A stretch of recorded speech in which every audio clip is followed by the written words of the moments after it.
The big issue, the leader of a nation that sponsors terror was allowed to speak freely on a liberal college campus last month. He's the president of Iran, of course. But last night, liberals did not allow an American who wanted to raise awareness about the threat of terrorism to speak to a college campus. Very well-known author and activist got booed off stage at Emory University. Police were even unable to subdue the crowd, and we have the video. Fox's Griff Jenkins joins us now live from Washington with more. Griff? Hey, Heather and John. Listen, David Horowitz has been leading a movement all this week at 100 college campuses or more, and he's not finding a very warm reception, and as you mentioned, was actually booed off the stage last night at Emory. Take a look.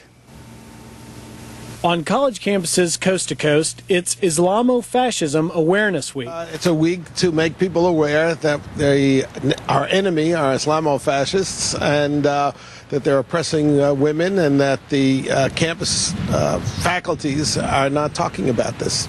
From UC Berkeley on the left coast to Columbia University in New York, it's being met with an unwelcome mac. Former Marine turned anti-war activist Adam Kokesh. And there's an inherent racism behind this that I've experienced firsthand through my service with the Marine Corps in Iraq. But Horowitz says it's the student organizers of Islamofascism Awareness Week who have impressed him with their courage to push ahead in the face of hate. I am tremendously impressed with these students because they're putting themselves on the line because they know their country is in danger. And in the name of free speech, David Horowitz will be allowed to take the same stage Iranian President Mahmoud Ahmadinejad took at Columbia University. And it's very interesting because the left wanted Ahmadinejad and welcomed him to Columbia, but David Horowitz is going to have to go under armed guards, and there will be protests.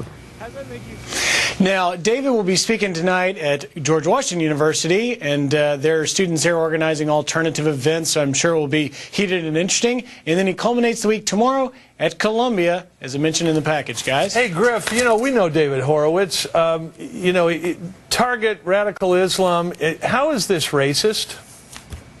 Well, David would argue, John, that the term Islamofascism comes from the 1990s from Muslims in Algeria who were slaughtered by Al-Qaeda and groups like that, and that was the term they used for them. So he says he's not racist at all, and that it's being blown out of proportion by the voice of the left on the campuses. Griff Jenkins in Washington. Griff, thanks.